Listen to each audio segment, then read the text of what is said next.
Everybody. So good evening, everybody, and welcome back to Walks and Wall Street. Today is Wednesday. It's already the middle of the week. It is April 3rd, 2024. It's about 9:08 p.m. Eastern Time here in New York City. And I got to tell you, I mean, my God, has it been raining non-stop. I don't think I've ever seen rain like this, I mean, in years. It was raining all day yesterday, and it was raining all day today, and the wind is what's the worst. I mean, the wind is really, really crazy. I was in and out of some showings and things like that today. I mean, I wouldn't be surprised if some of these wind gusts were like 50 miles an hour.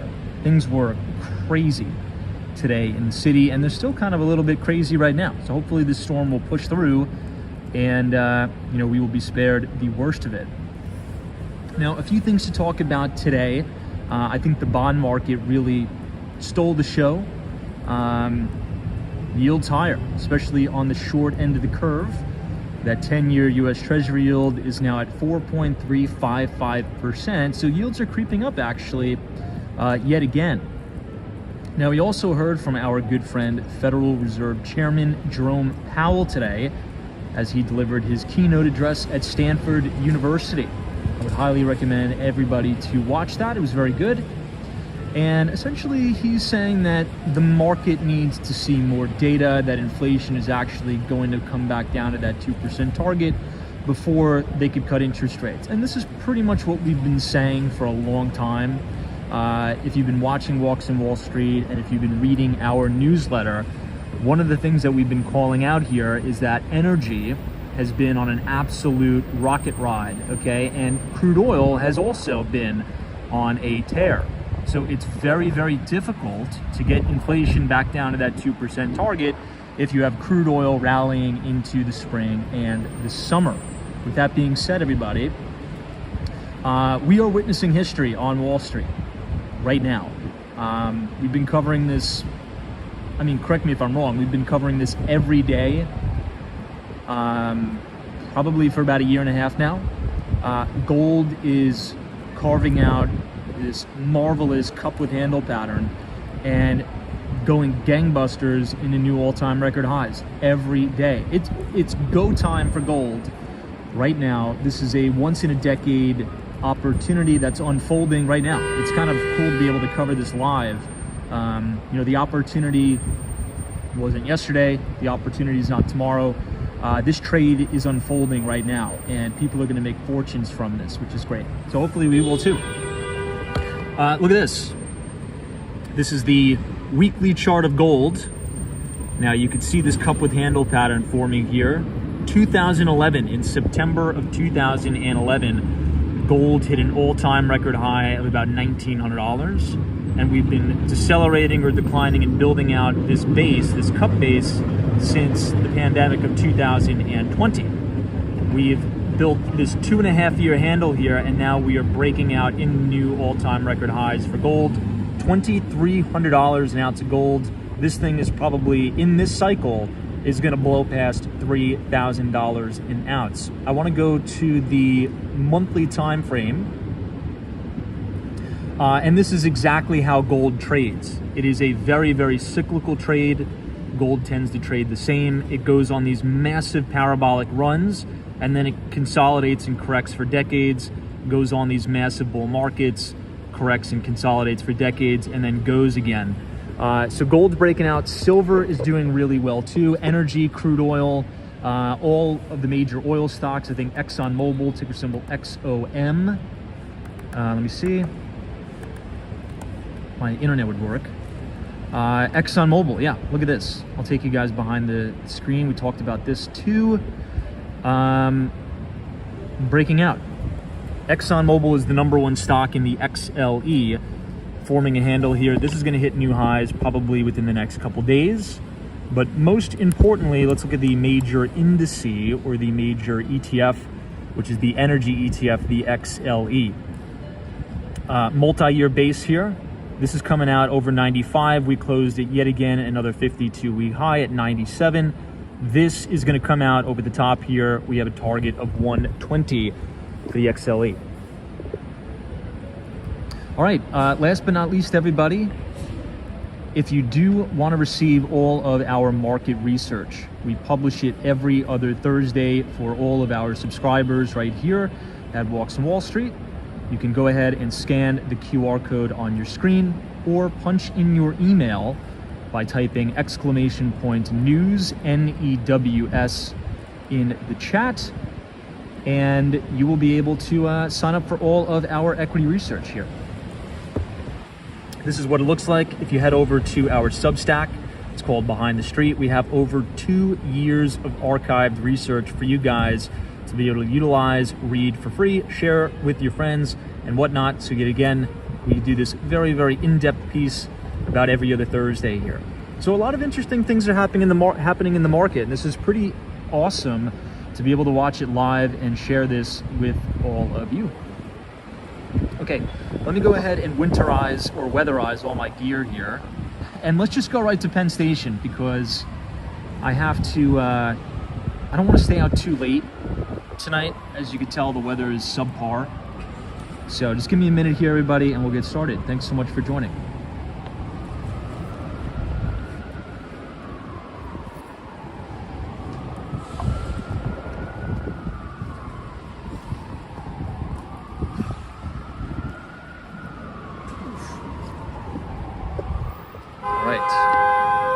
Let's get this show on the road. I see Trade Brigade is here. What's going on? Always a pleasure to see you. Welcome to New York City. I see Vincent Lee, Gary Carpenter, Neighbor Bob MD, Harry Connor, Melee. What's up? UniJ23. Thanks so much for joining. All right, I'm trying to figure out what the best route to get to Penn Station with avoiding most of the wind here. You'll see the wind is going to hit us right as we turn this corner. Oof, there it is. Wow. Crazy, crazy wind.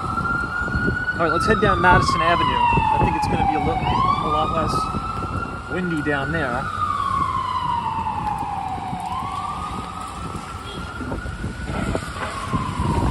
Oof. Man. See, as you walk down the avenues, it's usually not as bad as when you're walking directly down the individual streets for some reason. Because remember, the streets go east to west. The avenues in New York run north to south. Torrential downpour all day and wind. Feels like it's never going to let up, but hopefully the sun will come out pretty soon. I see Check the Logic is here. Sally, what's going on? Alex. Good to see everybody. Jorge. Quick question for the group here. You can see just how windy it is. Was anybody able to listen to the Federal Reserve Chairman today? We heard from Jerome Powell yet again. And it seems like he's being a little bit more hawkish now, right? It seems like he wants to use his words, have some more data come in that really shows that inflation is going to come back down to that 2% target. With the way commodities are trading, and with energy breaking out here, I don't know. I think there's going to need to be a little bit more data to come out. I think the prospectus of interest rate cuts in June, I don't know if they're going to be able to do that, honestly. Now, if you look at the CME Group Fed Watch Tool, still pricing in a very, very high probability for a cut in June, but with markets trading near highs, with unemployment near record lows, crude oil kind of rallying here, I don't know if they're going to be able to do that, to be honest, but we'll see. Coming up on Jeffries, Trade Brigade's the FOMC statement he made was so out of line, trying to walk it back in these recent outings. Yeah, it was kind of interesting to see the kind of change in character. Really, really interesting. Guys, this is Jeffries. investment bank here. Alex 411 says they have these gold ETF. JNUG is up 36% in the last month. Yeah, well, gold is at $2,300 an ounce. Now that is a really textbook, you know, cup with handle pattern. I mean, you can't get a better, more symmetrical, perfect than that.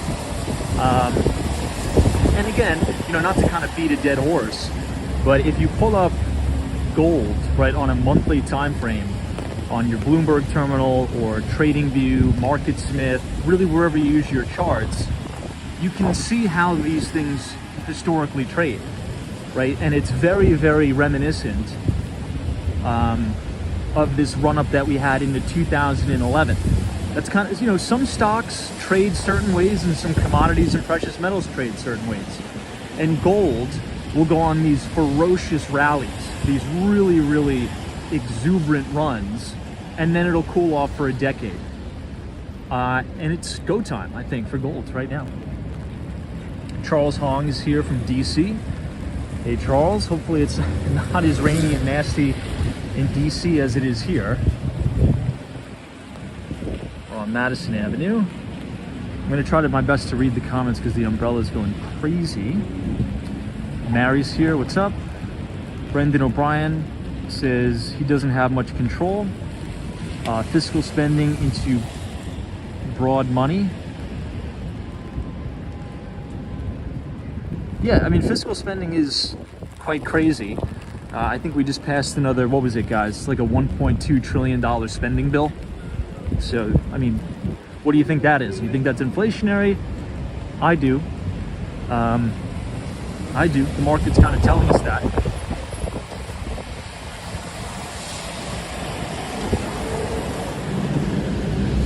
Show you the other side of Jeffries here.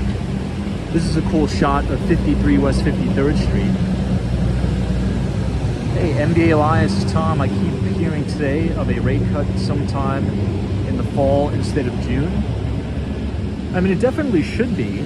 I think it would be kind of like suicide to cut interest rates right now. If anything, I think things are a little bit too high, right? I mean, at least in my opinion. I mean, from what you guys see. Like, monetary policy is supposed to be either stimulative or restrictive on the economy, right? So the Federal Reserve can either provide liquidity by buying treasuries and mortgage-backed securities and adjusting interest rates, or they could do the opposite. They could increase rates, or they could sell treasuries and mortgage-backed securities or let them roll off the balance sheet to cool. So with all of those factors that we've been talking about, many of you have been pointing it out to us here, I think we're going to get the unemployment rate on Friday. Is that right, everybody? Is the new unemployment rate coming out Friday? Something like that. I don't know. But yeah, that'll be another data point to look at. TPAC 5000, what's up? Hey, Mark. Says it's sunny and 90 degrees in Delray. So jealous. Jorge Munoz says, Tom, gold doesn't pay a dividend like oil stocks. That's true. Gold is a metal. It's not a company.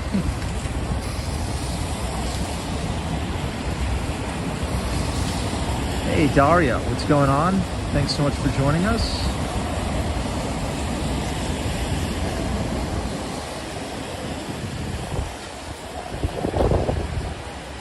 This is the Omni Berkshire Palace.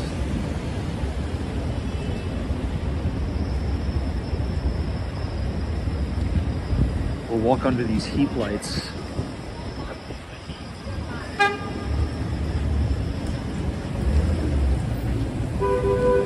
But yeah, you know, I was at the desk today, and you know, it's very, very important we focus in and really hammer down on the sectors that are leading right now. And right now, the XLE, I think, closed at 97 bucks, breaking out of that handle. And as we've talked about, the top two stocks in the XLE, I think they make up 40% of the ETF, is ExxonMobil and Chevron.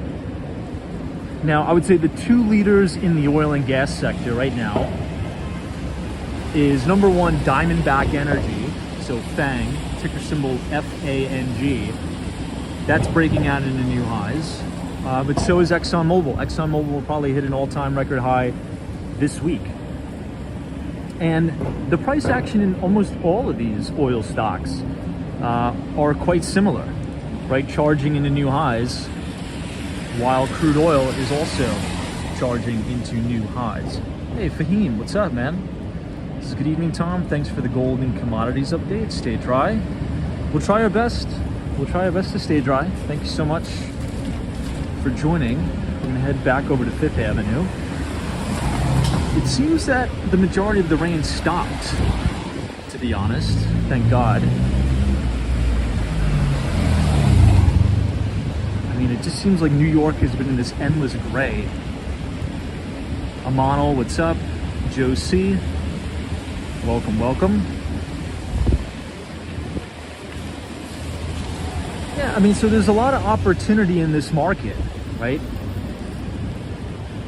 You know, if you have sector focus, there's a lot of not only like intermediate term trends, like for our intermediate term trend traders, but there are massive global macro bets that are teeing up on a platter right now. Right, you talk about like the once in a generation, right? I'm not even exaggerating on that. You know, once in a decade plays. Some of them are just emerging now. Now, that's the good news, right? There's opportunity to be had in the marketplace, but maybe let's infer about the bad news potentially. Now, maybe go back to a monthly chart of gold and try to do a little bit of a post analysis, right? And notice the years and the time frames as we look at St. Patrick's Cathedral. Notice the years and the time frames when gold has really been charging in a massive bull market. And what does that line up with historically in terms of geopolitical events, you know, inflationary environments or stagflationary environments, hint, hint. It'll be interesting to see. You know, an old, kind of like a mentor of mine, prints out, well, he printed out and he updates it every year, a monthly time frame of the S&P 500, gold, now he does Bitcoin, and he marks up the chart on a monthly time frame. And whenever there was a big move in the market, he goes back and says, okay, what was the main theme of that month or that year, right? Was there a major war, right? Did we invade Iraq, right? Was it a 9/11? Was it a COVID? Was it a pandemic, right? Was it 9.1% inflation in the United States? Was it the Federal Reserve keeping interest rates near zero, right? And always be updating these very, very zoomed out charts. So over time, when you're studying it, you can see different themes, right? History doesn't tend to repeat itself, but it rhymes, right? That's kind of the theory there. Hey, Nick Johnson, what's going on? Thanks so much for joining us. Jay Sully says, hey, Tom and chat, what's up?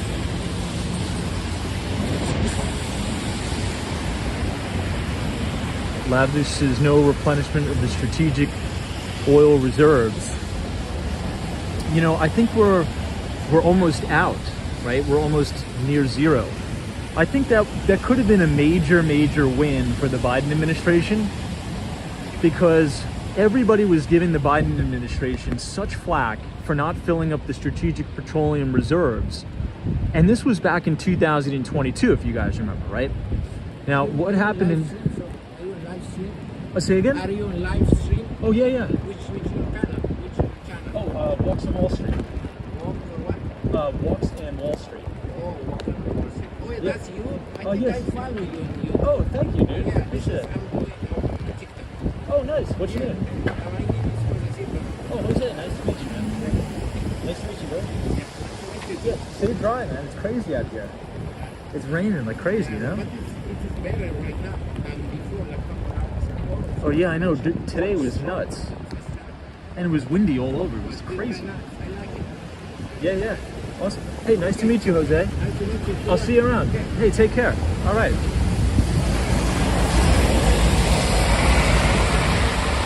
That's a nice guy, Jose. All right, let's head down. We're looking at Saks Fifth Avenue.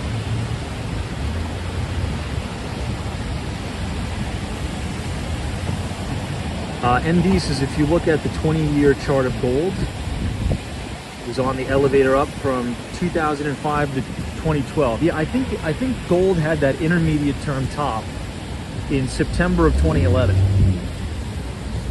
I believe.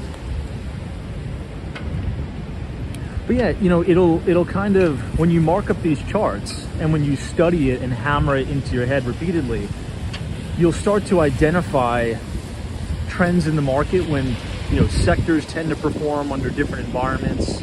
And when you start to see it, right, play out over and over and over again, it's kind of like, oh my gosh, like I know this pitch, I've seen this pitch before. And then you can step up to the plate and hopefully hammer it out of the park.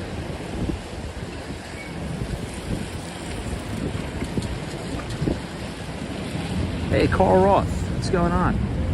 This is Tom. The Fed should cut rates when and if they cut. Well, I don't know. I think we need to have a sub 3% CPI print to even have that conversation, I think, in my view. But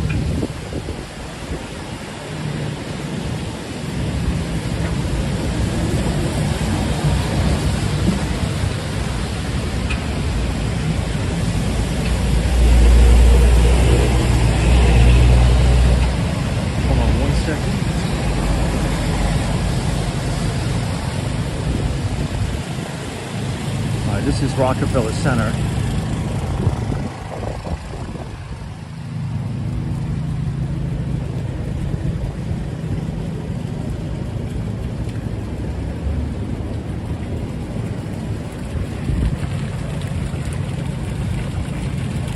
Hey, Madison 32 says, I feel our country is in real trouble. That's why gold and silver are moving up so aggressively. Oil as well is going up. I've been buying physical gold and silver for over a year. Yeah, silver's breaking out too. That's another thing. So not only gold is breaking out, but silver is breaking out. M. Smith has finished the oil story you were telling us. I got it. I got sidetracked.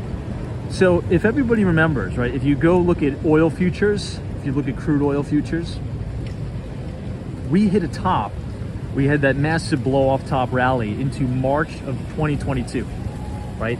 And during that time, everybody was freaking out, saying, oh my God, you know, the Biden administration, you know, is depleting all of our oil reserves, and now he's gonna have to fill it up when oil is at $130 a barrel. Well, guess what happened? Oil went on to crater below $80 a barrel. The problem is we didn't fill it up when it was below 80. Right, and now oil is rocking again, and it's at $86. And I think they've announced that they've canceled the plans to fill it up. So I don't know. It comes down to, should we bite the bullet and fill it up now, or take the chance it goes to $100 a barrel over the summer? I don't know. So they've officially taken down the ice skating rink. Ice skating rink is officially gone.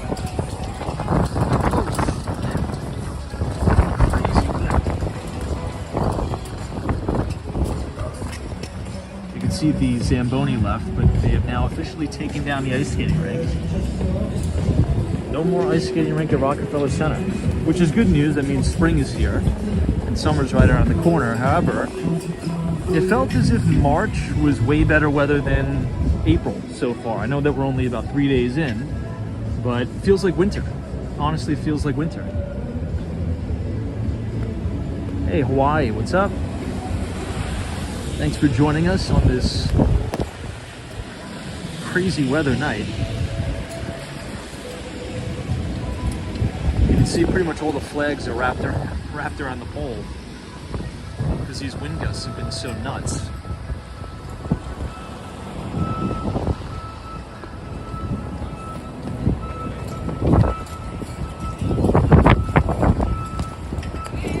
Yeah, I hate the weather. I hate this weather too.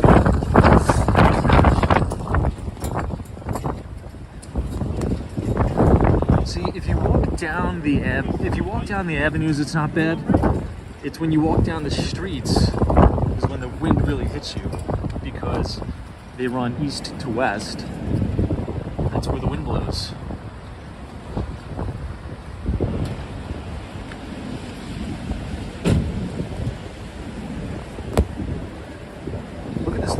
For the top of the rock. I don't know who would want to go to the top of the rock tonight. The worst days for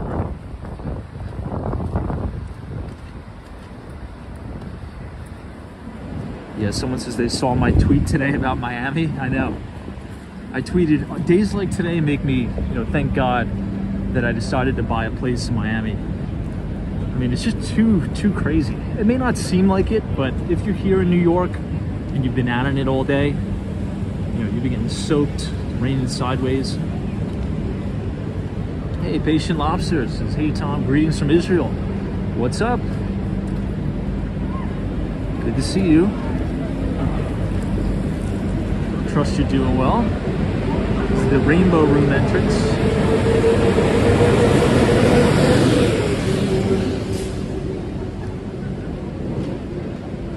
Top of Rockefeller Center. Looks like there's a big tourist group here.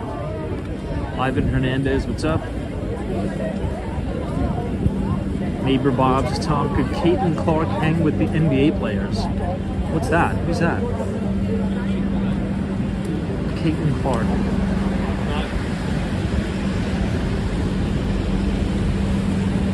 What do you mean? Oh, the CNBC host? Catherine Clark? Something? I don't know. Anyway. All right, let's make this left here, and let's go back to 34th Street, Penn Station. I think we'll make it a wee bit shorter the street than normal.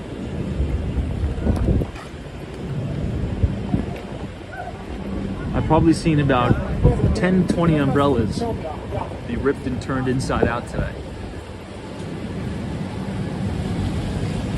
Hey, Michael says, have you ever considered purchasing a property in North Carolina or Atlanta? Great places to have huge returns. I've considered it for sure, but here's my take on it. I would never, for me personally, this is just my personal thing. I don't want to buy property where I wouldn't feel happy living myself. Because if I own property there, I'm going to have to visit the property, from time to time, meet with management and all that. And I don't want to go to these places. I want to go to Miami. Now, I know that may sound like super maximalistic, like you're Miami Maxi, but I want to be in 80-degree weather with the palm trees all year. So Atlanta really doesn't have that. I'm not saying it's not a good place. It's a fantastic place. But I just don't want to buy anything where I wouldn't feel like I would want to live or spend a lot of time at. So maybe as I grow my portfolio a little bit and have, lots and lots and lots of money, I would go into other markets if I am pulling money from investors. I don't know. I don't think I'd want to buy in a place that I don't want to live myself, mainly because I think that removes the edge. Right? If you buy real estate in a place that you love, chances are you know a lot about it. You know all the ins and outs. You know the places to buy, you know the places not to buy, you know the good neighborhoods, you know the great side of the block, you know the street that floods, you know the street that stays dry. So I think if you buy in a place where you're not too familiar with and you're not super excited to get up and go there, I think I'd lose a lot of money because there's a lot of people that like to be in Atlanta and know a lot more about it than I do.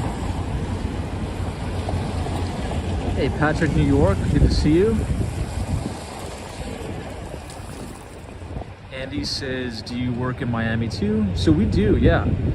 We're looking to hopefully get on some very interesting new development projects down there. Now there's this one project I'll tell you guys about. We're not involved in it at all. Just like there's no involvement that I have with it, but I love the project. It's just such a really, really cool project. It's called 72 Park. If you just Google it, it's right on 72nd Street and Harding Avenue, I believe. Right in North Beach in Miami. So right as you come over from Normandy Shores, it's right there. It's really nice. That is a really, really cool building. Not yet complete, but I think it is topped out. This is New York City's Diamond District.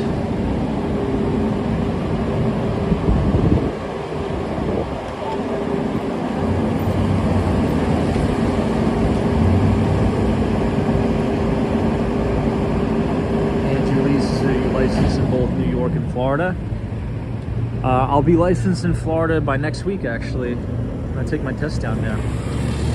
Daniel says this YouTube is 100% registered for Florida. What do you mean registered for Florida? We do live streams there for sure, whenever we can. Unfortunately, we can't spend as much time as I'd like down there. We're mostly here. MBA Elias says, Tom, would you ever invest in a timeshare? I don't think so, not personally me. But I'm curious to see what anybody else in the chat thinks. Is there anybody here who has either invested in a timeshare before or is currently invested in a timeshare now?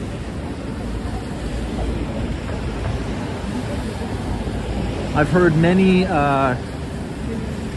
let's just say, not too favorable things about timeshares.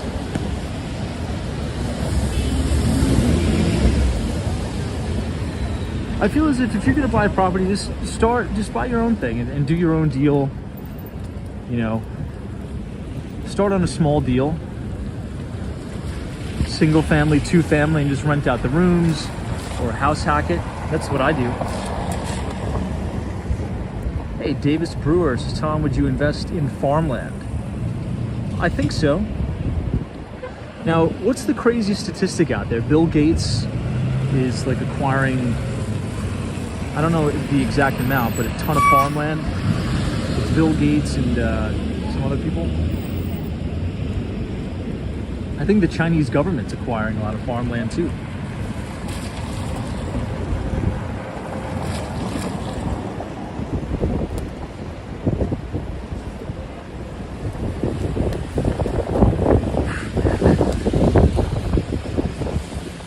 Matthew says, I vote no on the timeshare. Yeah, I feel this is too restrictive, right? You know, I feel as if I'm gonna buy something, I don't want to have anybody else to have a say in it when I can and can't go. Look at this. This whole flower bed is filled with water. Noel says China's got 3,900 acres.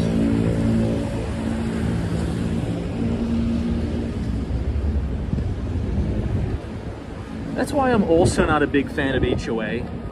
Now, I understand if you live in a big city, there's really no avoiding it. But I feel as if you're going to buy a single-family home, try to avoid an HOA. Like, we've talked about that before. You know, if I buy something for myself, I don't want other people to dictate what I can and can't do with it, you know? I don't know, what do you guys think about HOAs in general? I feel as if they can be a real pain.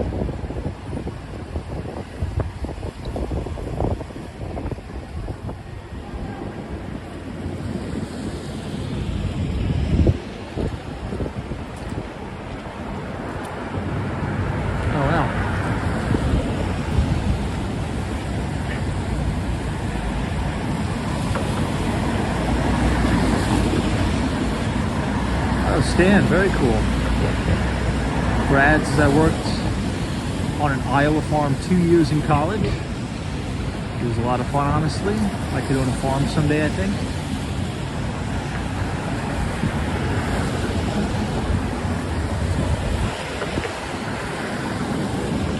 Now, I feel like we've had this conversation before, to Brad's brain's point.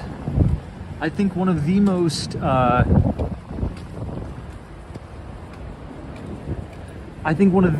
probably underrated trades for the next 10 years is going to be buying land or buying a home near a body of very, very clean fresh water. We've talked about the Finger Lakes. So for those of you who are not familiar, the Finger Lakes are in upstate New York. My favorite Finger Lake is Skinny Atlas, New York. I'm not sure if anybody's familiar with that. If you're not, check it out. Skinny Atlas Lake is one of the cleanest lakes, not only in the United States, but in the entire world. And it's about 5 hours north of New York City.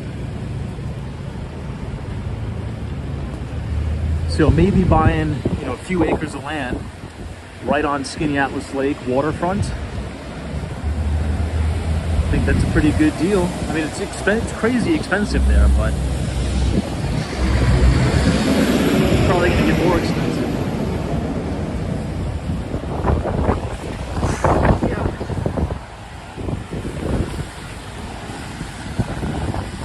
But if you guys are enjoying the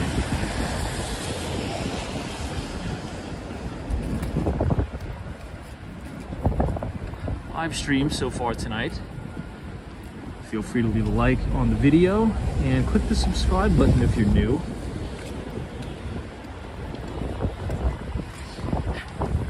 Hey, everything in Miami, what's up? Yeah, let's connect when I'm down there for sure. I'm going to be flying in Sunday night, and I should be free Wednesday and Thursday just to kind of hang out. I just want to have 2 days to just do nothing, at least. But yeah, let's connect. Let's go to that Cuban spot again. It's my favorite spot there at 72nd. There's the Bank of America tower.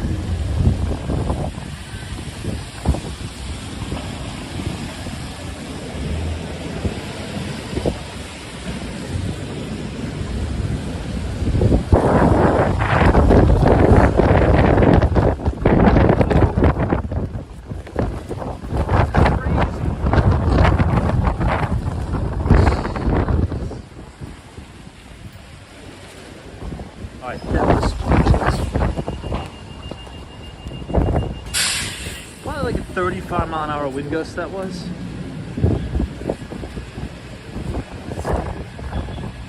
It makes sense. It's 42nd Street. 42nd Street is double wide, so it's crazy wind.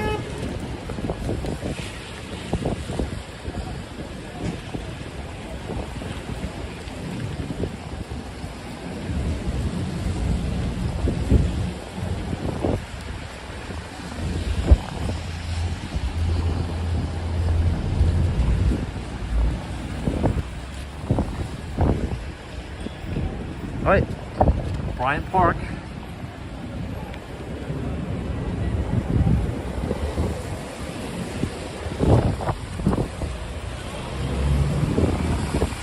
Now, a place I'd really like to visit or live is Hawaii.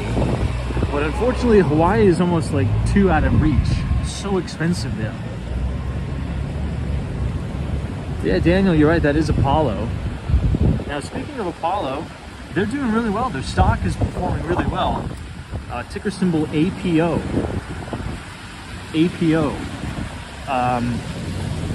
Really two companies, leaders in private equity. I'd say KKR and Apollo. So if you look up both their tickers, KKR obviously trades under the ticker symbol KKR.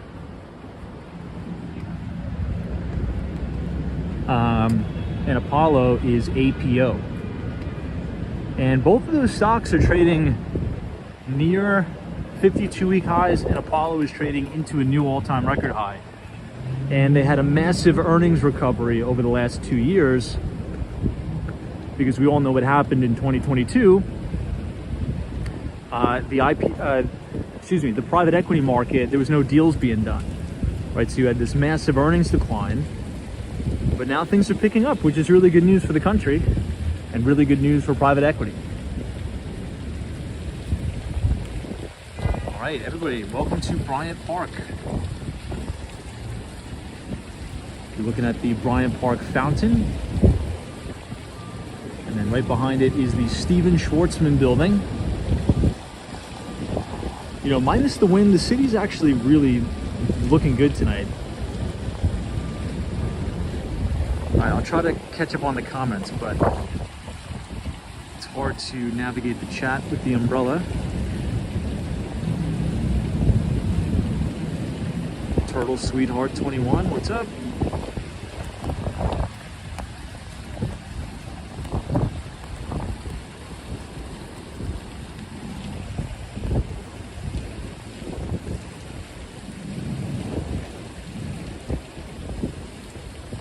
Trade brigades, HOAs are unreal in the city. Yeah, it's a pain, just outright expensive for what you get, for sure. It's a hit or miss, right? Maybe you can get some people that are a part of the HOA that are just chill, that are really cool.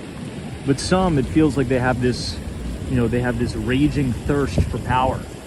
You know, if you're appointed the head of the HOA board or whatever it's called, some people take that like as if they're a general. They're about to invade Normandy on D-Day, you know. Have the landing ships on Omaha Beach. They go too overboard on managing the HOA. It's like, relax. Now, this is what I'm really excited about. Look at that. This is the Bryant Park lawn. They've now officially taken down all of the Winter Village. And this is going to look amazing in the summer. When we do these streams, when it's nice weather out, you're going to see hundreds of people, you know, hanging out on the lawn here. There's going to be this massive stage sponsored by Bank of America. And there's going to be movie nights, there's going to be concerts. There's going to be so much stuff happening in the city this summer. It's going to be a good time.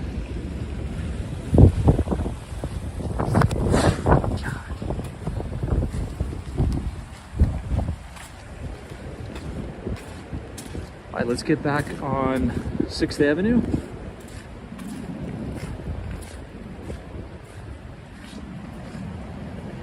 What do you guys think?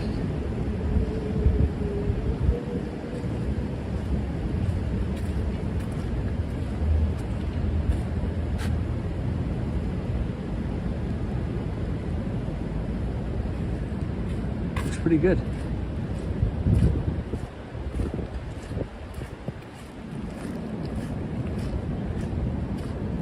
D says, who pays to have that lawn replaced? Who pays to have the lawn replaced every year? Well, I believe it's privately owned, Bryant Park.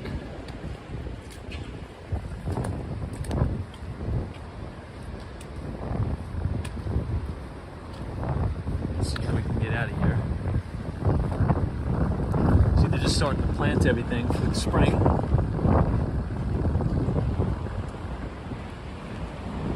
See if we can exit out the west side.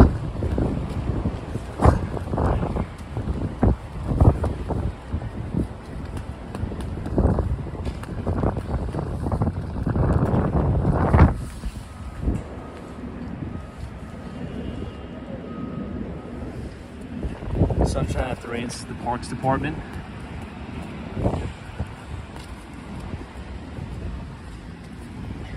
Yeah, they quite literally roll out the lawn. It's pretty cool.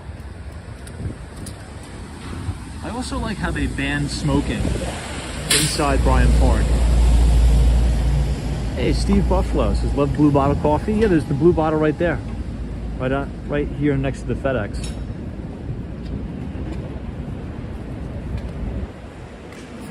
Yeah, once this terrible weather passes, we're gonna be in for some good times. We just gotta struggle through for a couple more weeks. Hopefully this is the last of the storms. This is by Bank of China.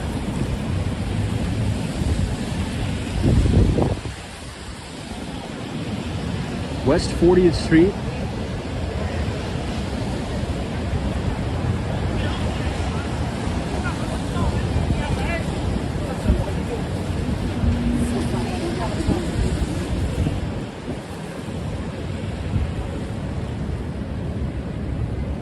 Bryant Park is a public park that is privately managed. But there you have it.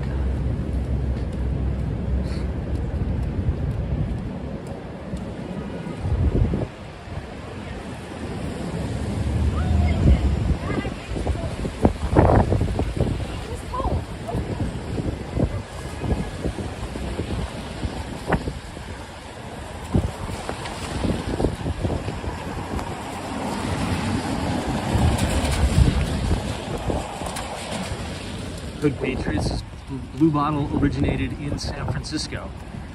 Very nice.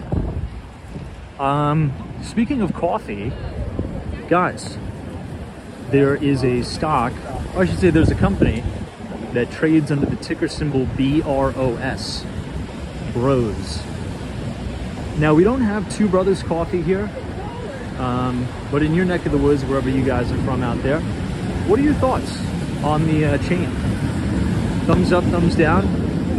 I don't even think there's one in New York, but apparently it's very, very popular, and a lot of people like it. I think it's called, no, Dutch Brothers or something, not Two Brothers. Did I say Two Bros? I'm thinking of the pizza place. That's hilarious if I said Two Bros, because that's a dollar slice pizza place. Dutch Brothers Coffee. Oh yeah, Brad, you DM'd me that on Twitter. It was hilarious. What is that company, by the way? I was trying to look into it.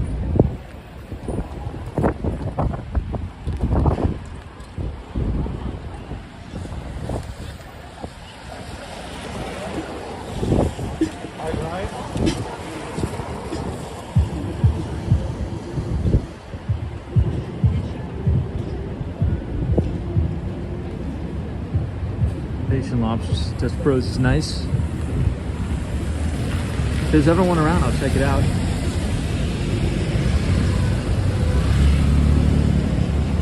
Peter says we have Dutch Bros here in Tennessee, and many like it better than Starbucks.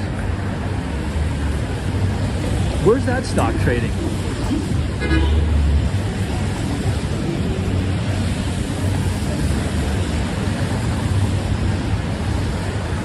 I'd be interested to see how that's performing.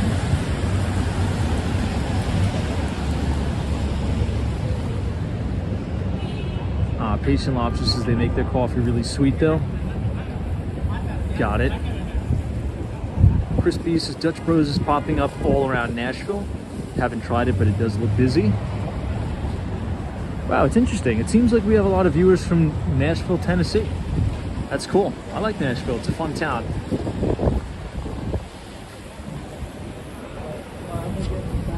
Alex says, oh, Dutch Brothers. We have those in Spokane, Washington. What are your thoughts? Do you go there? Do you like the product? It's public. How long ago did it IPO? I think it IPO'd maybe 2 years ago. I forget.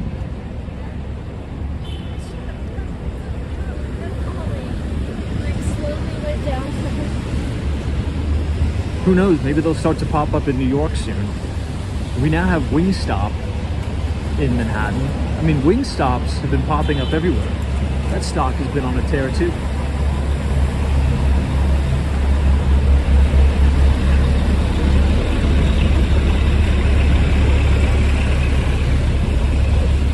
All right, coming up on 34th Street, Herald Square.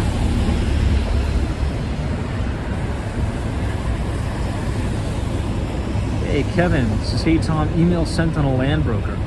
I'll take a look. Thank you so much.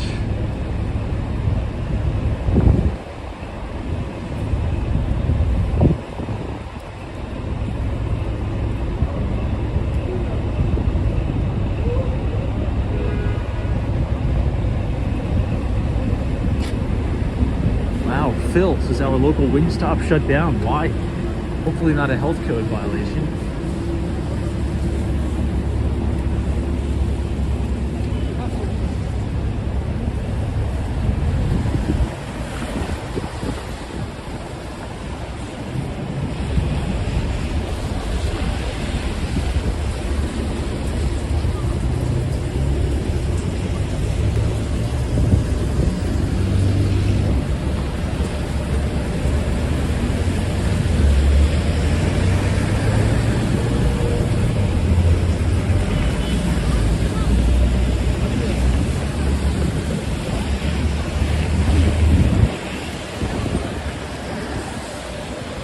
All right, let's see if we can close up this umbrella now. I think the rain just stopped.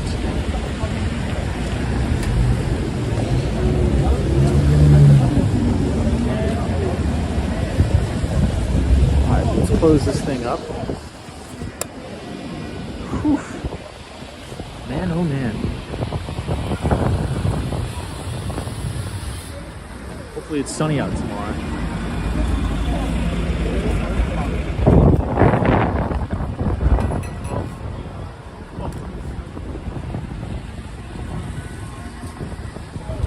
Now, something to look forward to on Friday is we're going to get the new unemployment rate out. Any predictions for unemployment in the United States?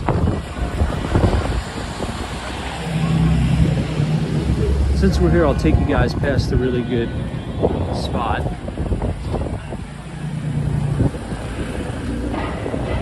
This is a Korean restaurant called Hanbat. Turtle Sweetheart 21 says, Tom, did you acquire that leather chair from the other night? I wasn't able to acquire it, and the thing is probably soaking wet now. It's a nice chair. Very Sutton place, right? Very fit for the neighborhood.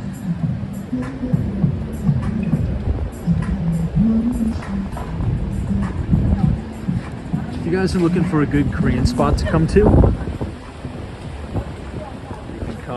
right here to Hanbat, Hanbat. Pretty good.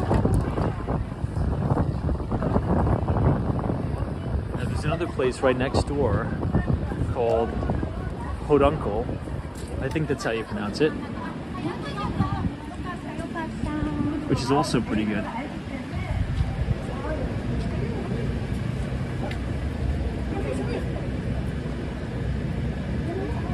Trade brigades, I think it's going to be stable. The weekly initial claims have been strong in a good way, 3.9%.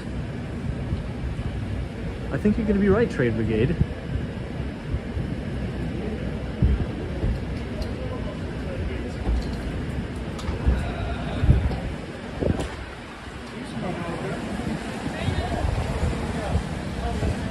Looks closed. I always forget that we do these live streams so late at night. We already went to that home. We're supposed to be here, But this place is good. So keep a mental note of this place.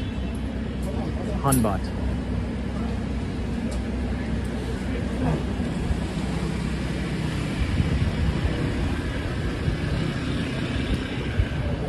That little truck on the side of the street is selling joints and psychic readings. So you could get high while you're getting your fortune told, or your psychic, whatever it's called. Interesting. Very diverse.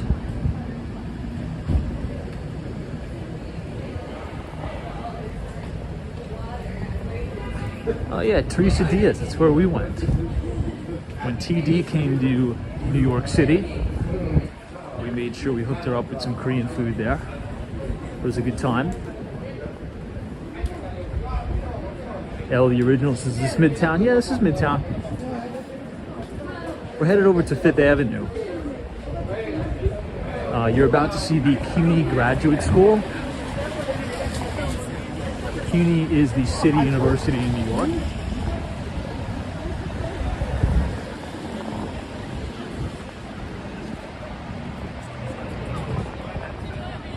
Hey, Tatted T, what's up? Hey,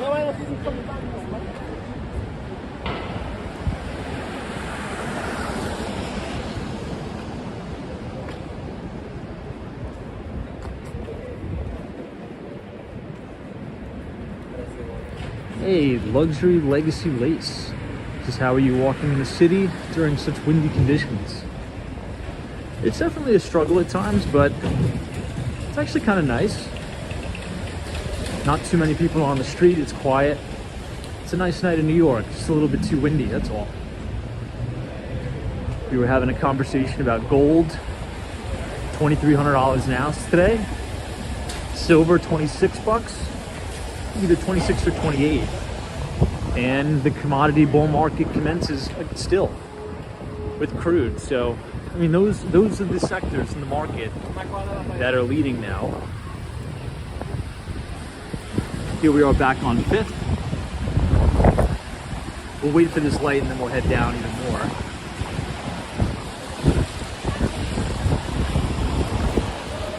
But if you guys are enjoying this rain walk tonight in New York, feel free to leave a like on the video and click the subscribe button if you're new.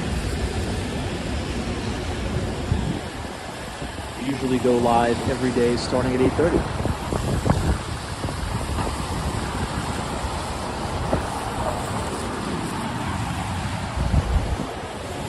Stephen Deese is 27.32 silver right now. And you know, Bitcoin is handling here. You know, it's coming back down to that 50-day. And I think it's going to gap and go. Little pocket pivot. Oh, check this out, guys. This is an awesome shot of the Empire. Look at this.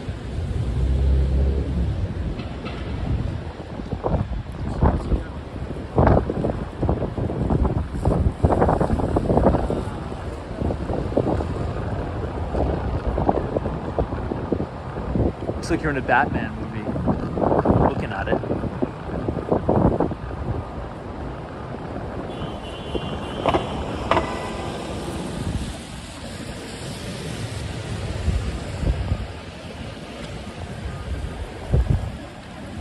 All right, self, no quotes from the Bible or the Quran or any other religious text. We're not at church, we're not at the mosque, we're not at temple. This is 5th Avenue here. You can feel free to do that anywhere else. I respect all religions, but just not, you know, preaching, shucking and jiving here.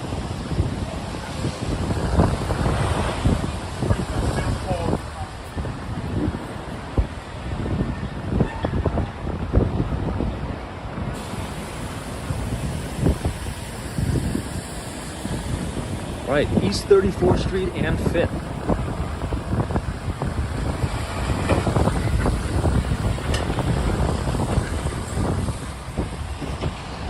Let's head over one more just to avoid some of this wind, and then we'll cut through Koreatown.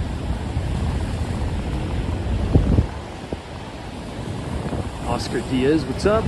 Always a pleasure to have you here. Wendy England, welcome.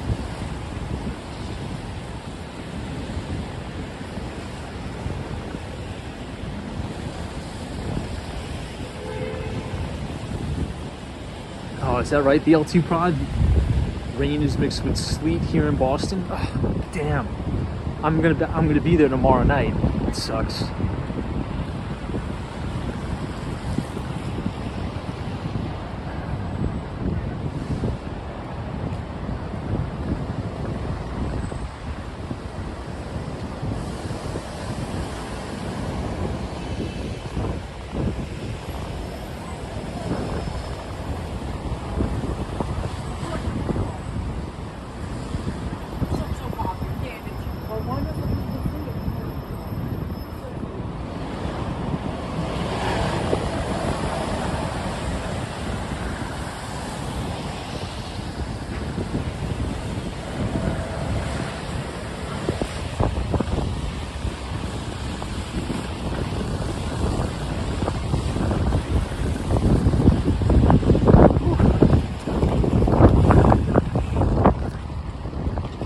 You guys could probably hear the wind screaming on the stream.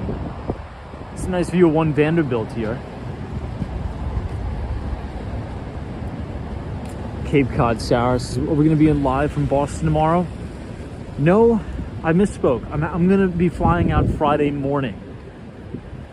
I'm confusing my days. So I'm flying to Boston Friday morning. I'll be there Friday night.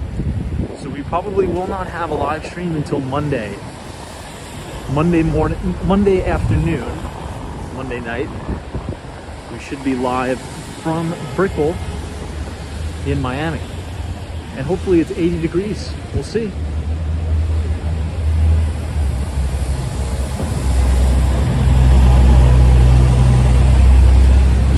Hey, Jonathan from Florida, what's up? You know, with the wind, it actually kind of feels a little bit chilly tonight. Feels like probably low 40s.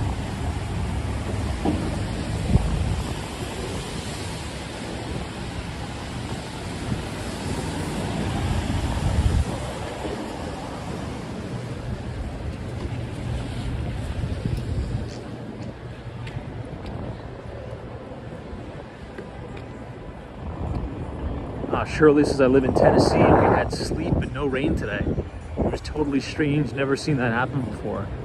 Yeah, this weather system has been very peculiar. The Midwest, I was watching some Twitter videos, or videos on X, and the wind on those, I forget which college campus it was, but it was literally blowing the kids over. The wind was so crazy. Right in Tornado Alley over there. Yeah, and then we had that horrible earthquake. There's been a lot of interesting natural weather events and, what would you call it, geological events?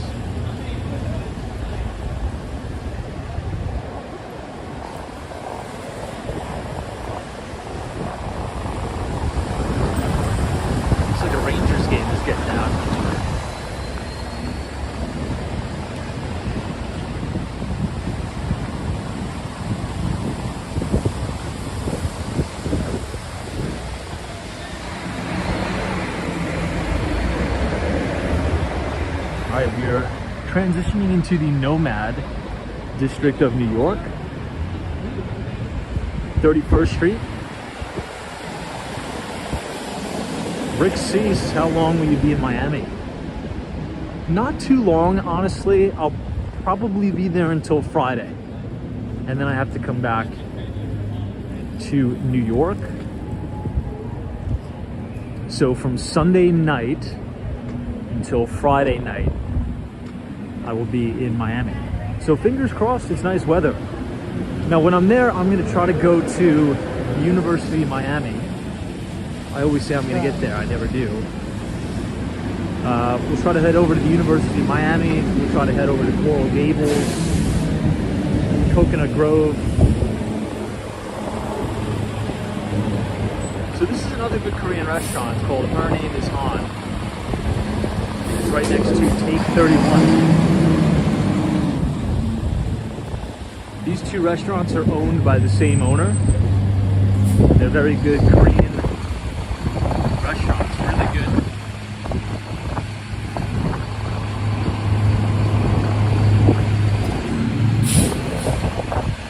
Now this place is always packed. It's closed and there's still people eating in here. So if you're in New York City and you want a good Korean spot, go to Take 31 or Her Name is Han. Really good spots. Oh, Ken Bell, really? Rangers beat the New Jersey Devils. Very cool.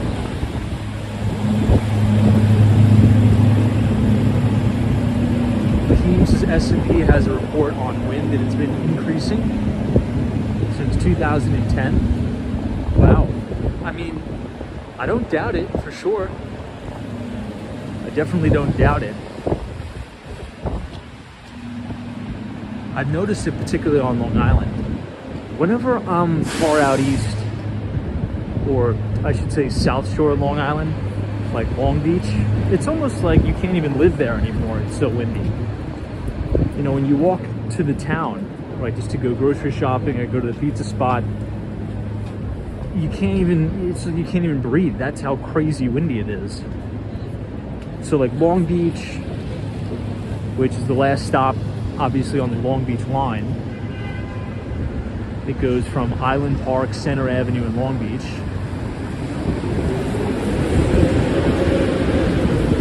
Wow, look at that. Red, white, and blue on the Empire State Building tonight.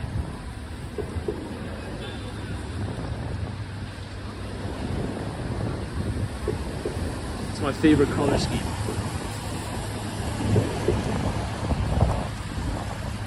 MD says, Tom, do you need a permit or a license to do a short-term rental in Miami?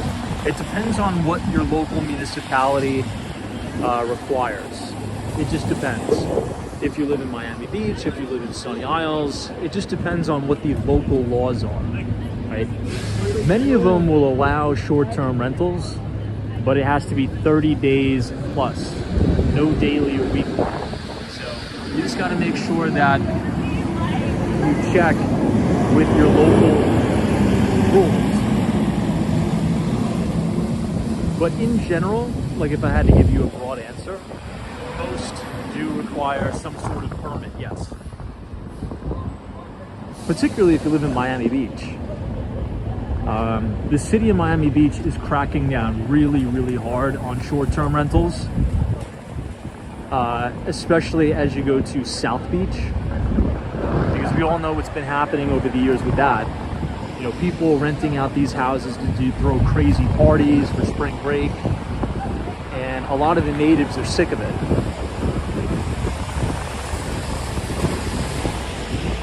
I think it's a very good business model. Short-term rentals are a very, very lucrative business model, but they have to be done very, very appropriately and responsibly.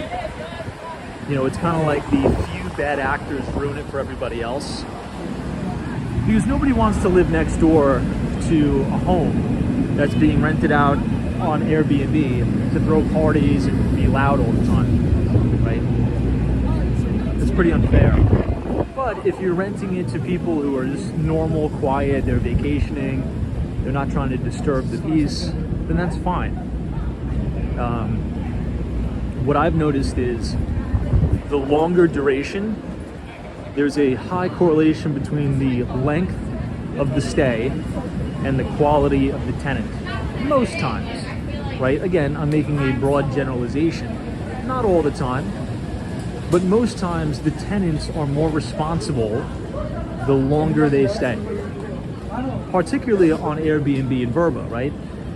Because if you're renting out an entire house for 2 months, and if you can, you know, foot the bill for $8,000, you know, up front, chances are you're the type of person that doesn't need to, you know, destroy the property, disturb the peace, things like that. That's one of the good things about Airbnb, is you get paid 48 hours after the guest checks in.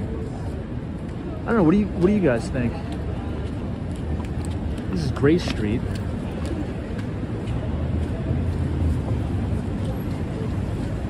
And here you have the food gallery. MD says, I agree. Hey, love the beaches here. What's up? Victor C.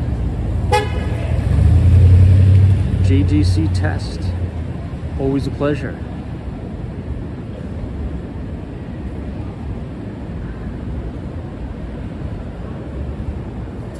Look at all these food delivery bikes, these Vespas.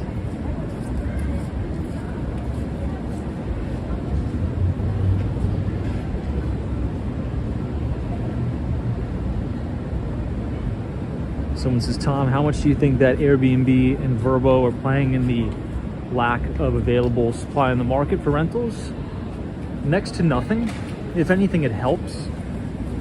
This new mandate that New York City put in, kind of like the Airbnb ban. Number one, it's not a ban technically. It's just very, very restrictive. That does more harm than good. Again, anything that the city tries to do to help out the average person, almost all the time does the intended opposite. It's actually going to be really detrimental to tourists. It's going to be detrimental to people that are, you know, maybe working in New York City for a month or two, because you're taking all of that supply off the market in terms of short-term rentals. And there's many people in this city, by the way, that don't have the means to sign a lease. And there's a lot more than you would think. Now, what do I mean by that? Well, in general, the rule of thumb in New York City, this is H Mart, this place is awesome. But in general, the rule of thumb in New York City is you need to make 40 times your rent. So if your rent is $1,000 a month, you times that by 40, and that is the salary that you would need to rent a place, right? $40,000. Now, there's a lot of people who can't make that. So they go on websites like Airbnb, Vrbo, and the like, and they'll rent on Airbnb because there's really no underwriting, right? They don't do credit check, they don't do any of that. So if you're making $50,000 a year, you know, you can get a studio on Airbnb for like $1,600, $1,800 a month. Maybe you'll be far up by Columbia University, but at least you can live and get a place until you establish yourself. Now that's very, very difficult. Very, very difficult to do that. And it's going to make it more expensive for the tourists because many tourists would stay in Airbnb, and Airbnb would compete with the hotels. Now the hotels have a complete monopoly on the market. So if you wanted to stay with your family for 4 days, well, chances are you can't rent it out on Airbnb anymore. You're going to have to go to the hotels, and hotels, well, guess what? Has anybody stayed in a hotel in Manhattan lately? Well, if you haven't, I'll give you a hint. It's pretty expensive.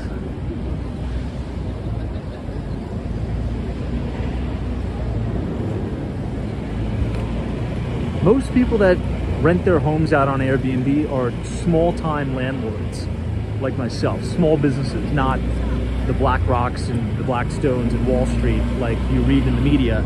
That's actually fake news. It's not true.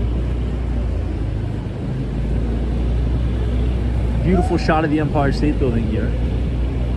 I don't know, what do you guys think? Do you think that this Airbnb restriction in New York City is a good thing? Do you think it's a bad thing? Any other perspectives? What do you think?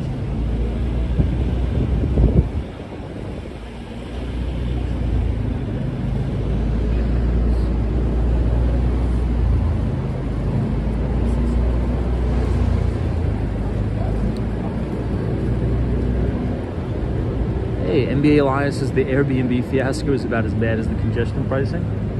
Agreed. LV Original says almost nearly $1,000 for 3 to 4 days, depending on when you go for a hotel. Yeah, that seems about right, L.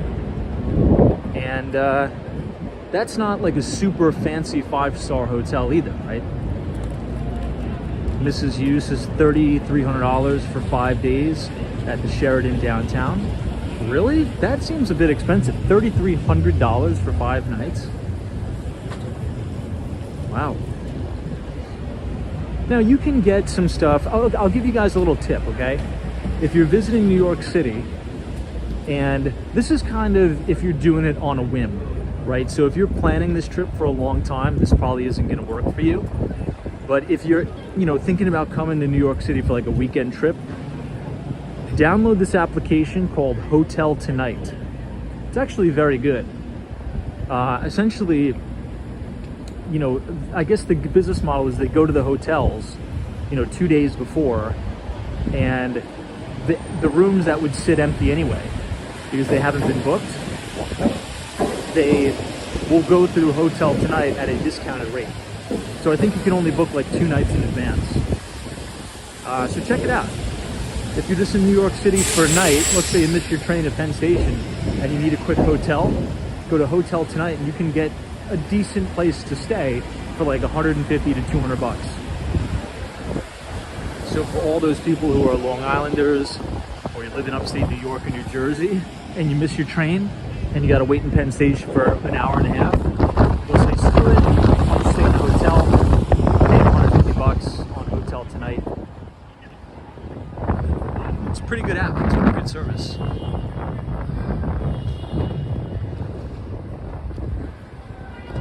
NAV 407s, those are the smart ones, bought gold 6 months ago. Yeah, we've been writing about gold quite often in our free investing newsletter.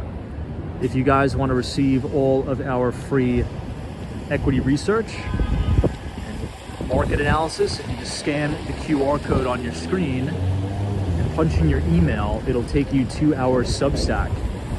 We publish every other Thursday right at the market close, and that's one of the main topics we've been talking about is gold and commodities as well as energy. You have gold trading at $2,300 an ounce. The XLE, which is the energy sector, is coming out in a big way. Oil and gas is ripping. So if you like the talks that we have here every night about the financial markets in New York City, join us over there. You can type !news, NEWS, and click the link to our Substack, or you can scan the QR code on your screen. I gotta plug in my phone. My phone's gonna die. Have to pull off here for a moment.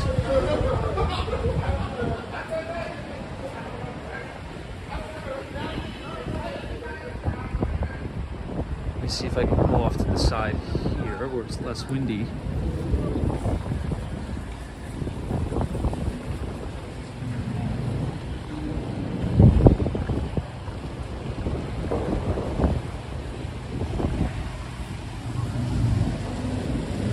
Hey, marketing videography, what's up? All right, I'll put you guys down here. Seems clean enough.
Good.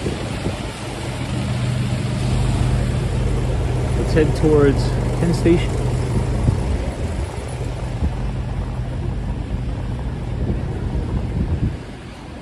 We'll take one more look at the Empire State Building.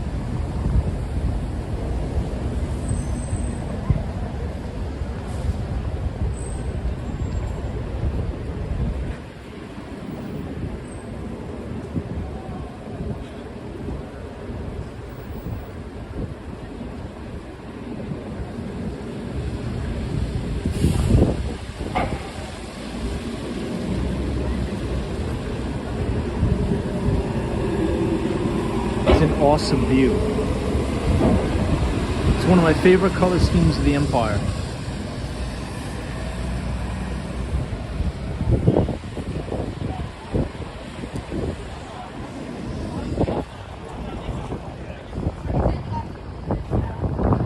I think it'll be better to cross and then go over.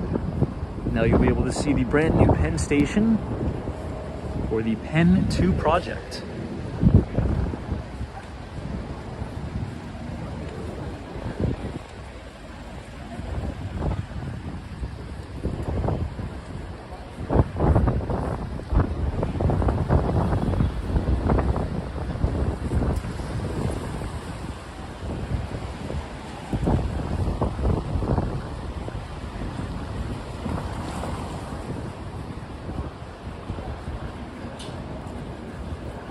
Looks like a lot of Rangers fans are getting out. So the Penn 2 project is put on by Vornado.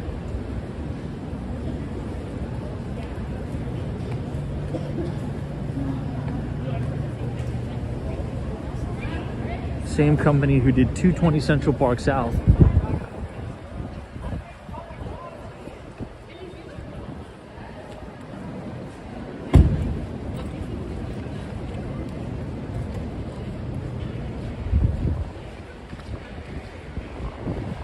Hey, John G, what's up?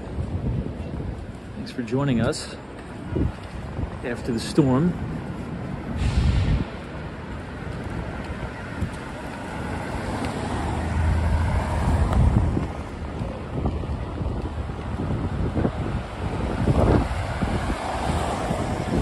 Maybe we'll try to take a detour inside the terminal. Let's see.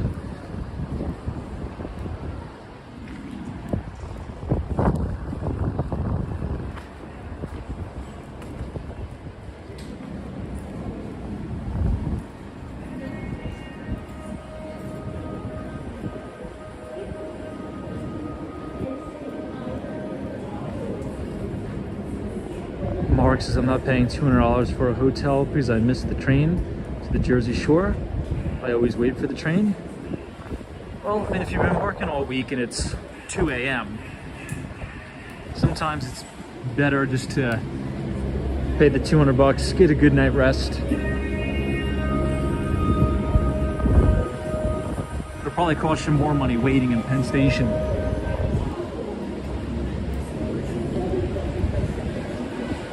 Tom M says, have you ever been in the audience of SNL? I haven't, but I would like to. I have not. I really would like to.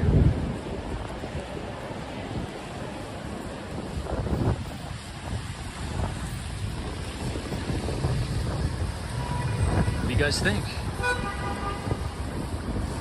Brand new Penn Station. Penn 2 project.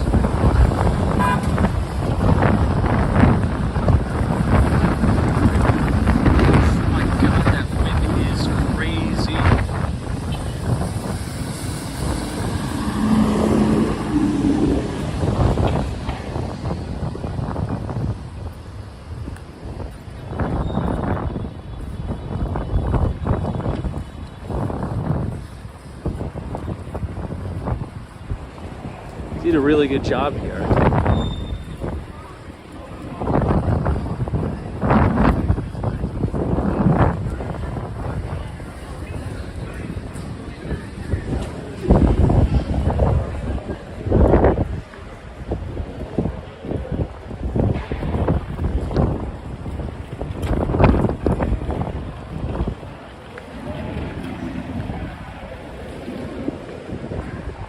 New entrance to Madison Square Garden.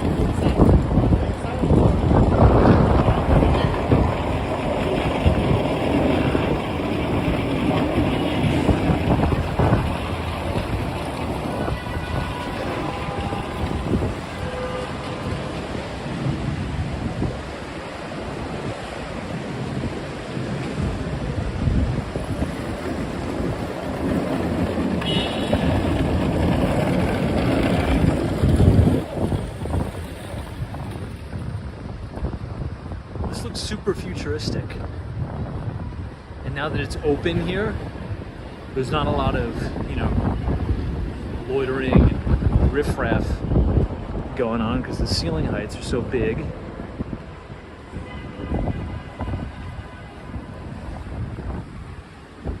But that view of the Empire is insane.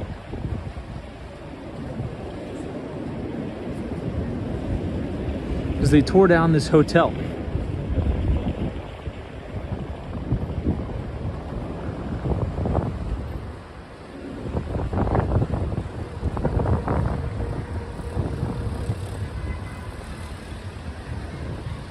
This is the new entrance to the Long Island Railroad.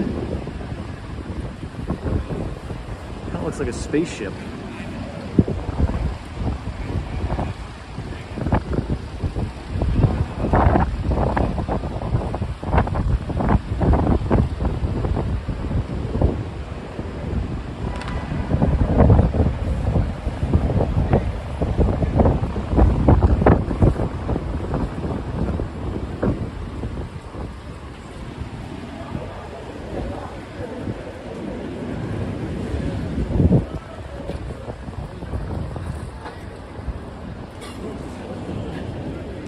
You can see the main logo over here. It'll say Penn 2.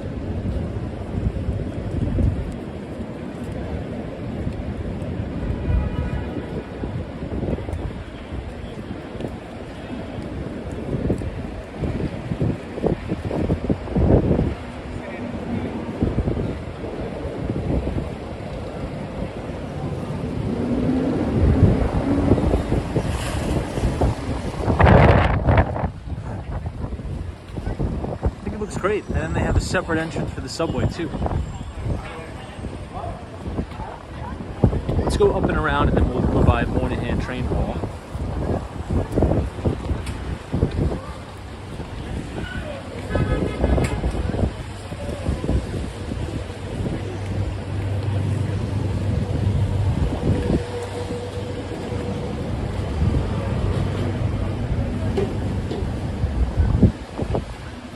Fourth Street and 7th.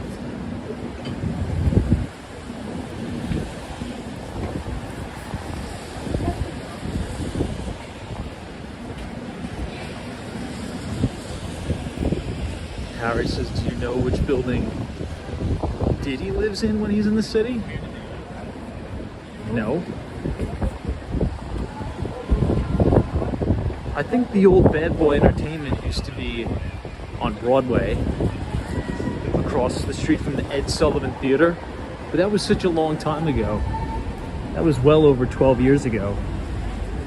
Now that's going to be luxury condos. They're in the process of demolishing the building now.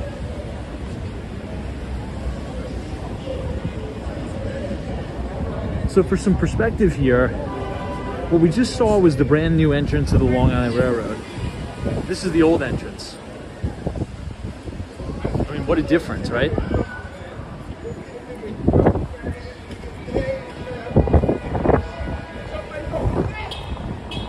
This looks totally different. This looks like something out of the 70s.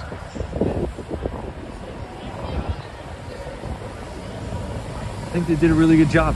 All right, let's head over by 8th Avenue.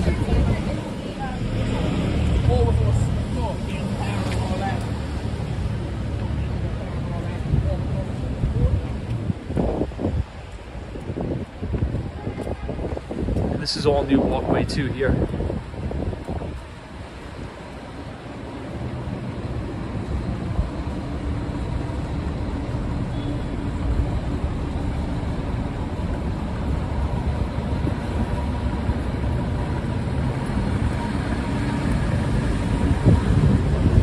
Headed towards the New Yorker Hotel and the Hudson Yards.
Here's the New Yorker Hotel.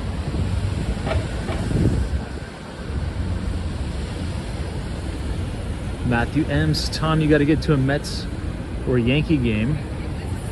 I agree. I'm down. Speaking of the Mets, did anybody see the article that came out about Steve Cohen? He says that he owns a very, very small amount of Bitcoin. But a very, very small amount to Steve Cohen is like a full maximum position size for most of us, right?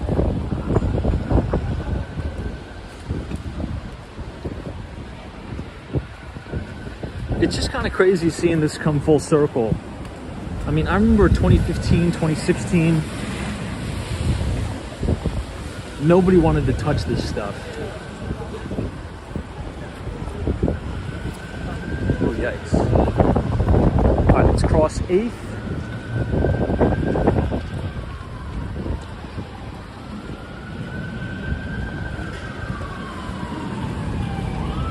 And then I'll take you guys inside the post office.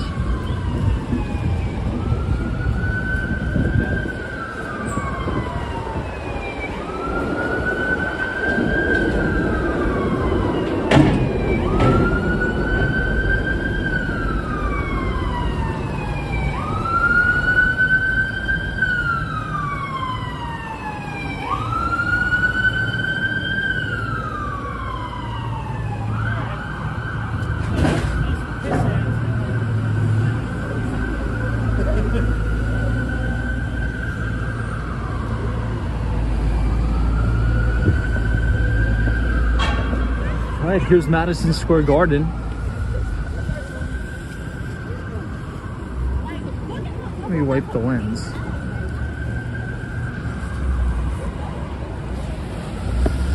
What do you guys think of this shot?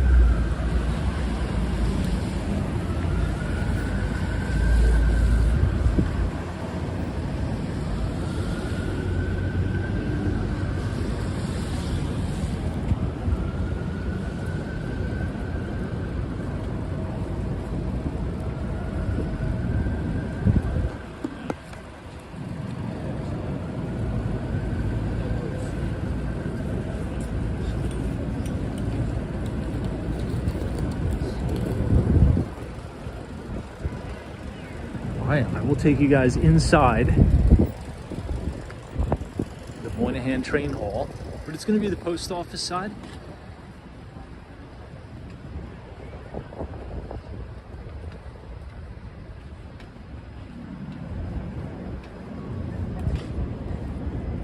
Now those two big buildings that you see in the distance, that's 1 Manhattan West and 2 Manhattan West. That's part of the brand new Hudson Yards development. And this is overlooking Madison Square Garden and the Empire.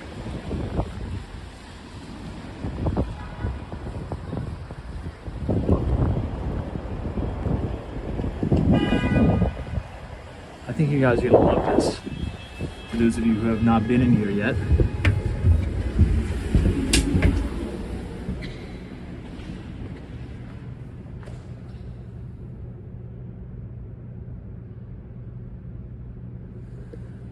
Oh my God, so quiet.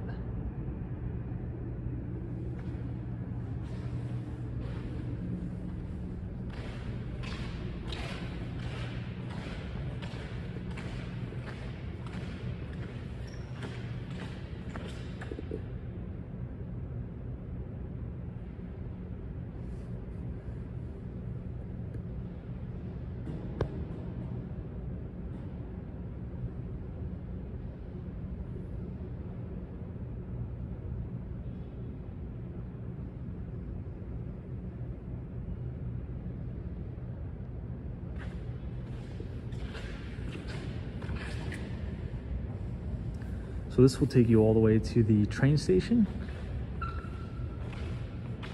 This is the original post office. And you're overlooking the street.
Isn't it crazy how back in the day, each one of these was an individual window that somebody was working at?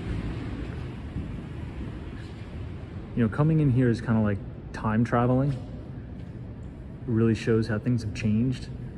Here there's at maximum 2 windows open at one time, but this used to be a whole row of windows.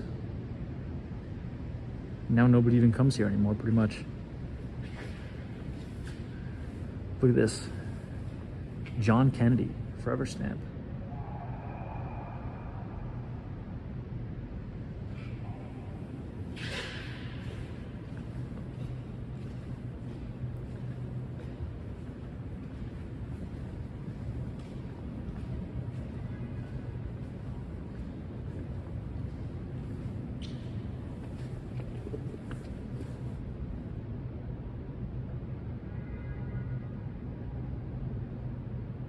NBA Elias. This is the same as the floor of the NYSC. Not crowded. Hey, did you see the Chicago pit now is actually up for rental? There's nobody there anymore. If you go to my Twitter at Walks Wall Street, you can see it.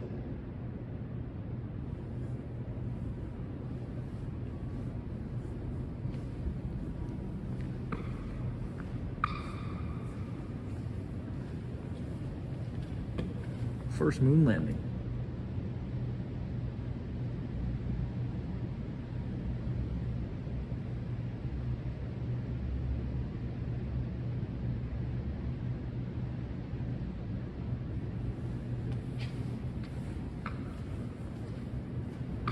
Still have some of the Christmas decorations up.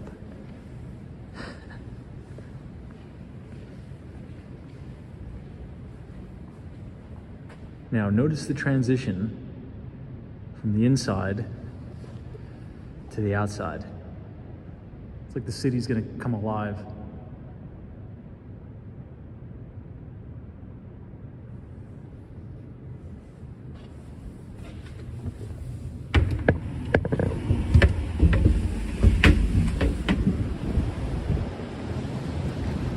All right, now we're back on 8th Avenue.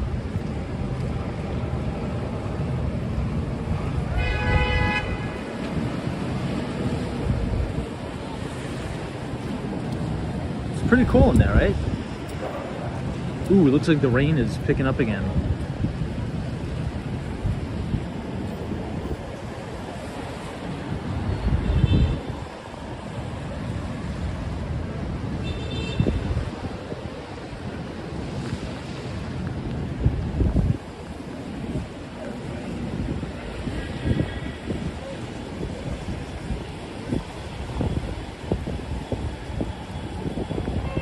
Feels like this storm is never going to stop.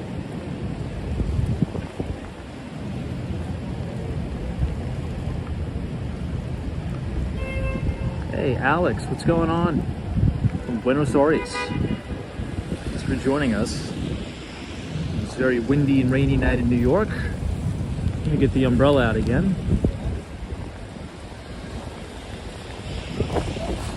Looks like we have round 2 for the rain.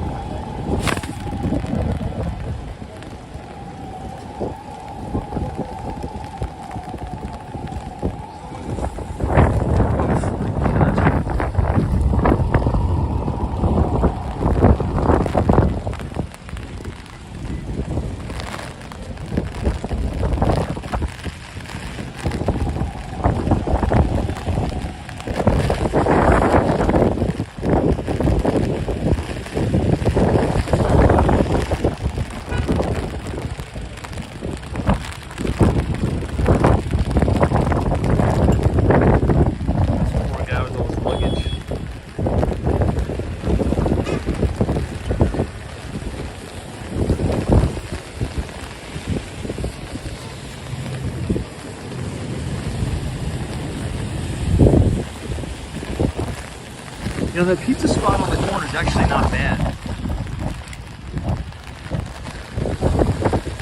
See, with the wind, the rain is coming in sideways.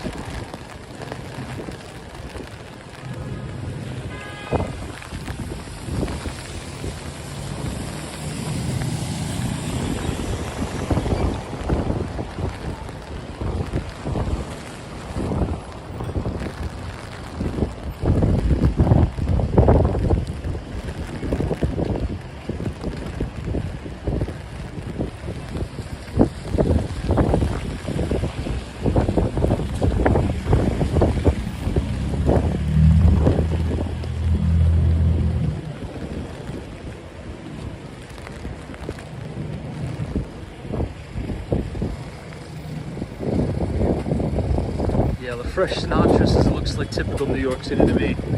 Definitely reasons why I left. I know.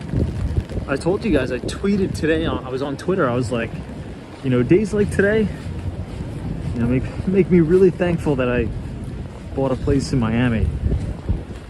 But look, with these days, you know, when it's really sunny and nice out in New York, it feels like unbelievably euphoric. You know, to be able just to walk outside your office without an umbrella, without, you know, 20 million jackets on, without a hat on. It's nice. Unfortunately, we only get that like 30%, maybe even less of the year.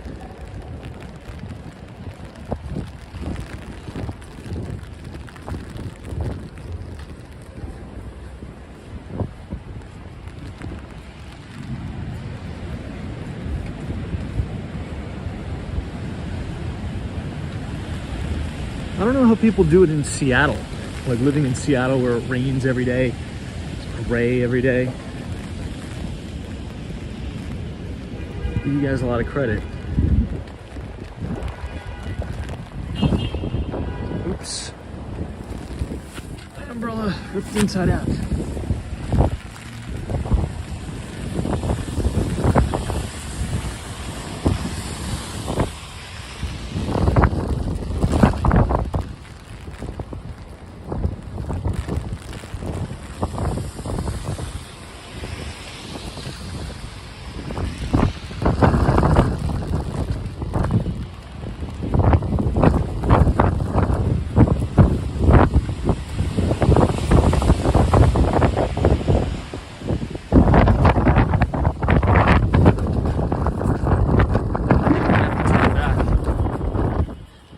I was gonna go in the other side of Penn Station, but I guess I'll go in here